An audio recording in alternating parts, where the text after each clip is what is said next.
Thomas was pushing for a new jail facility and a huge bond measure. So this Robert Bakhaus is a very intelligent person, and he's brought together 2 marijuana users, a lawyer and a doctor, and we're going to continue now. I just wanted you to take notice that this isn't just a libertarian issue. We're going to continue now as we roll on with the discussion that took place in July of the year 2000. Thanks for watching on Second Thought. With the searches and seizures. Who hasn't been touched by AIDS or cancer or someone suffering or someone dying in their family, and you sit there trying to figure out, what can I do? And then we come up with something that we can do something with. You were at the meeting at the city council, not one voice was spoken against it. Yeah. Those people weren't organized to come down. When you ask what people can do, that's what you can do. Let those 4 people who were brave enough to cast those political votes at the council meeting know that you support them, and you support it. And the 3 who, because it was a law enforcement issue and because politically they couldn't vote against the police department, let those 3 people know how unhappy you are. Right. Every citizen can do I would like to say that it really disturbs me to see people like the general and the police department practicing medicine. I wonder, see, I'm not a libertarian, so I don't think you should practice medicine without a license. I really think the Very state, good move. I think the state should regulate these sorts of things, and that we shouldn't make sure that there aren't quacks and charlatans out there. One thing I'd like to say is that people out there may be saying, well, wait a minute, marijuana, that's terrible stuff. And I think we have to recognize that there has been an almost 80-year propaganda campaign. And the first thing that happened was that William Randolph Hearst started calling cannabis marijuana. Cannabis was introduced into American medicine in 1839. It had been in Chinese medicine since about 1643 BC, at least 1643 BC.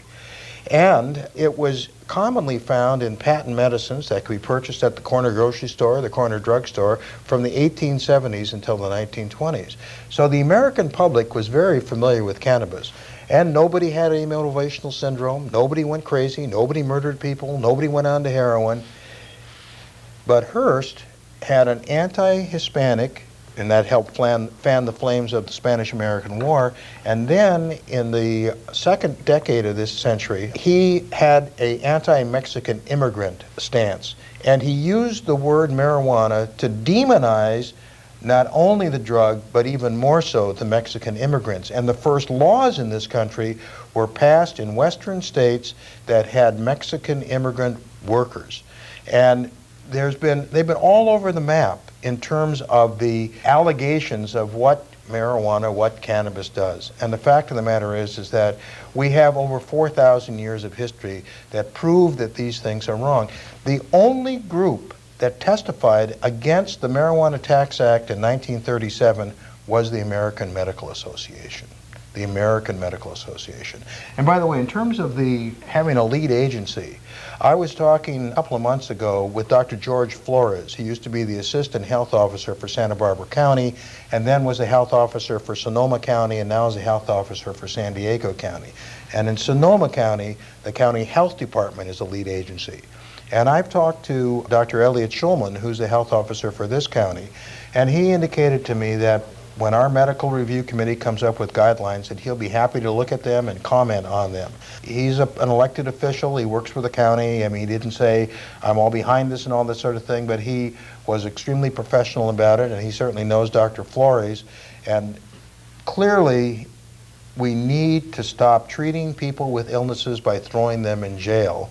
And if the police want to practice medicine, I say let's give them training. You know? Let me throw one more thing in for the conservatives, because right now we're coming up on the 55th anniversary of the United Nations, and conservatives generally are a little bit hostile to the United Nations since it's so hostile to America. And the 55th anniversary of the United Nations is getting ready to really gear up for police state globalization. They are proposing a multi-trillion-dollar tax to subsidize the United Nations, a standing army for the United Nations. And guess what their lead issue is? To expand the war on drugs, to make it an international global war. And so if you want to be a part of that, if you want to surrender American sovereignty, and Bill Clinton looks like he's ready, just to sign it away anytime, then go ahead, conservatives. Join in with the war on drugs. It's going to be a global war, and the United Nations is going to be happy to come into your home and quarter troops there and take away your guns and just, implement their war on drugs on you. So I think conservatives need to wake up on this issue, that it's time. Destabilization of nations and the whole world is at stake here. So conservatives don't just poo-poo it, even though it's right here in our backyard. Doctor, I want to get something from you about this Marinol phenomena.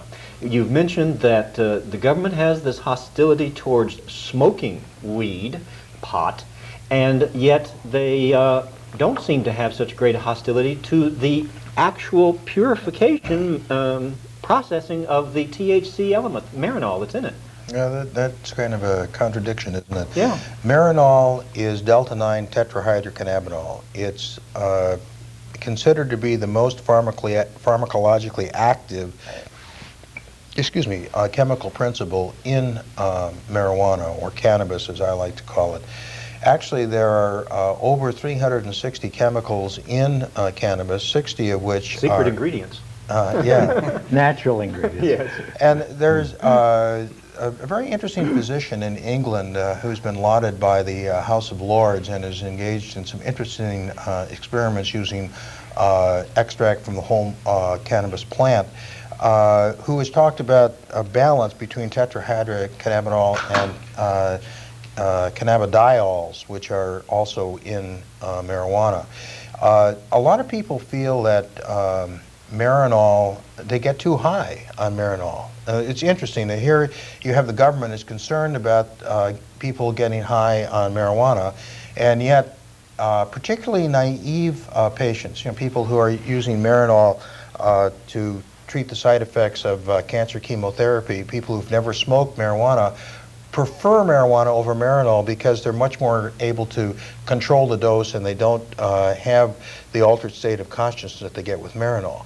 And of course, Marinol, a month's supply of Marinol costs you about $700. So if you don't have insurance, you're not likely to be able to afford Marinol. Also, there's only THC in there, so you're not getting, if it is a combination of the THC and the cannabidiols, you're not getting that. Other people have talked about the fact that smoking it may stimulate certain enzymes in the liver so that you create certain pharmacologically active metabolic intermediaries. I don't want to dominate this, and David is really the person who has provided the engine for this, and I think, I don't want to take over your show, but I think that having him talk about the benefit that people get is really going to put a human face on this. The bottom line is, I think people know the benefits. I don't even know why we're arguing or trying to get this point across. It's the law. It's been passed into law. Doctors can recommend it. It shouldn't even be an issue. We shouldn't even be sitting here discussing this, number one. We have a center called the Compassionate Cannabis Center here in Santa Barbara that provides cannabis to patients who have doctors' recommendations. We've been doing this. We're doing it now. The last show that we had on here, we were flooded with telephone calls from people who wanted to know what they could do, how they could do this, because they're using it, but they don't have a doctor's recommendation.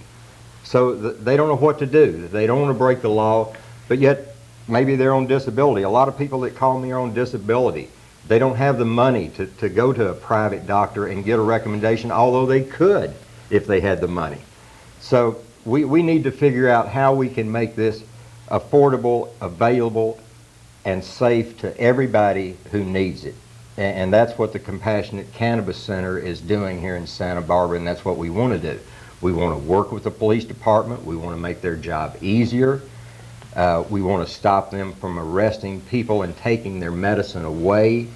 In other words, if they find a batch of medicine in somebody's backyard, rather than pull it up and confiscate it, take it away, take that person away, they would call us and say, look, is this person legal? They have a card here that says they belong to this. We verify it. They don't go pull up their plants. Their plants are saved. They're not arrested. They don't have to go through the court system. They don't have to pay bondsmen. They don't have to have this on their record. They don't have to go through all the humiliation of having to deal with this. Somebody that takes a medicine like Valium, they don't have to go through this. Why do people that take this medicine that is so safe and so easy to obtain, why can't we do this? Absolutely. I think you're absolutely on target there. Folks, you've been listening to these gentlemen speak. You have a good idea now of what they're all about and where they're coming from. We want you to call in and join us. We're interested in hearing from the public and hearing your questions, and we'll try to be as focused and productive in our answers as you are in your questions, so try to stay on topic. The number will be on the screen in a few seconds. I believe it's 564-4153. So don't hesitate to give us a call. Gentlemen, this is certainly a broad topic. We could... If I could pick up on a point that Dr. Bearman made, you asked about Marinol. He made the point that Marinol is much more psychoactive than Yeah, I'm thinking about changing over. marijuana. and yet we just learned that the federal government, although it schedules marijuana as a Schedule I drug, which means it has no medicinal use whatsoever, despite millennia of evidence to the contrary, they've reduced Marinol from a Schedule II drug to a Schedule III drug. Dr. Bearman can tell you what that means, but it demonstrates the absurdity of their position in continuing to prohibit marijuana and allowing the pharmaceutical companies to derive increased profits from the more readily available prescription of Marinol. Let me Yeah. expand on that. The Schedule I drugs are drugs that the statement is that they have no known medical use in the United States. This doesn't mean they don't have any known medical use. It means that the United States doesn't recognize it. Heroin, for instance, is a Schedule I drug, but it's freely prescribed in England. It's an excellent drug to use in people that you've done abdominal surgery on, because not only does it kill pain, but you're only 1/3 as likely to throw up as you are with morphine, and you don't want people vomiting who've had sutures in their abdomen. Marijuana is used to this day as a medicinal in India. It's freely dispensed and used there. So, and we know that it has thousands of years of medicinal use. The Food and Drug Administration schedules these drugs. By the way, a Schedule II drug requires a triplicate form. So it has a kind of a chilling effect on writing a prescription. The physician keeps a copy goes to the federal government, a copy goes to the pharmacist. So that's a fairly tightly regulated drug that's Schedule II. Marinol's gone from Schedule II to Schedule III. The Food and Drug Administration does the scheduling. There have been numerous efforts to try to reschedule marijuana from a Schedule I to another category. An administrative law judge who heard several years of testimony, named Francis Young, in 1988 said marijuana is one of, if not the safest medicinal known to mankind. His recommendation was to reschedule it. He was overruled by higher government. I find interesting that one of the questions all the politicians ask is, well, why hasn't it been tested more thoroughly? And of course, it's the government that prevents the testing from taking place. We heard that asked at a council meeting. That's the same thing as the council doing a study by sending policemen to absolutely interview outrageous doctors. that they want more studies, and as you indicated, the doctors are obligated in triplicate to do those Schedule IIs. Physicians have called and talked with me actually since this council meeting, and they're scared to death to even recommend it because they think somewhere along the line their name's going in a computer. Yeah, they're going to be listed to their government. Okay. And so well, let me tell you something absurd that I heard. I went to a conference that was put on by UCSF and endorsed by the California Medical Association on cannabis therapeutics. And one of the co-sponsors or co-chairs of this was an attorney who had been an attorney with the CMA for 11 years. She's no longer with them. But she said, yes, doctors, you can recommend and approve, no problem. You just can't tell your patients where to get it. Because that puts you in violation of federal law, and you become a potential guilty of aiding and abetting in the procurement of an illegal substance That's by right. telling people the Santa Barbara Cannabis Club can be found at blah, blah, blah. Right. That, if a doctor does that, then they are in violation of federal They've law. criminalized gardening, and they've criminalized shopping. And they've Let's go criminalized to- speaking. Our lines are all lit up. Let's go to Frank on line 2. Frank, are you there? Yes, I find this an excellent subject. I'd like to comment. A good friend of mine, and I'm also a Vietnam vet, a friend of mine was hit in the chest. He was in the 1st Air Cav in Vietnam during the Tet Offensive. He's hit in the chest, and he went to the field hospital, and the surgeon looked at him and said, he noticed that he had marijuana on him at the time, and when he's taking off his fatigue jacket, and he said to him, well, it's a good thing you were stoned, because if you would see this hole in your chest, you probably would have gone into shock and died. And that was the first time it ever came to me that maybe something like this would be beneficial for people in a medical setting. I myself went through the 60s. I went through the whole drug culture, and I have my pros and cons about it, but I do think that if this substance has something medical beneficial, I think it's high time it should be used. I'll get off the line. Thank you, Frank. Yeah, it's obvious that marijuana is an effective anesthesia of sorts. But it goes a lot further than that. Let's go to Doug on line 1. Doug? Yes, hi. I'm William Wagener. On second thought here on the Central Coast of California, I'm glad you stuck with us. This is a really important discussion. Deals with the basic issues of liberty and who owns your body. Do you own it or does the government own it? The libertarian position, as long as you don't hurt someone else, you should be free to live your life the way you choose to live it, not the way some government drug czar or some anti-drug person in the state capitol thinks. You just heard one of the call-in viewers there in Santa Barbara talk about the fact that in Vietnam, marijuana relieved pain. I'm a Vietnam veteran, and I can verify that also. On one flight from Pleiku in the Central Highlands of Vietnam down to Phuket Air Base on an emergency run there were several people on the same chopper that were badly injured, and they were being rushed down to Phuket. I don't know why Phuket and not the other hospital, but I remember clearly in mid-flight, one of them was in so much pain, he kept saying, I'm gonna die, I'm gonna die. And the officer, the Army officer, and the medical corps man that were trying to keep him alive whipped out a marijuana cigarette, lit it up, and stuck it in his mouth, and he calmed down.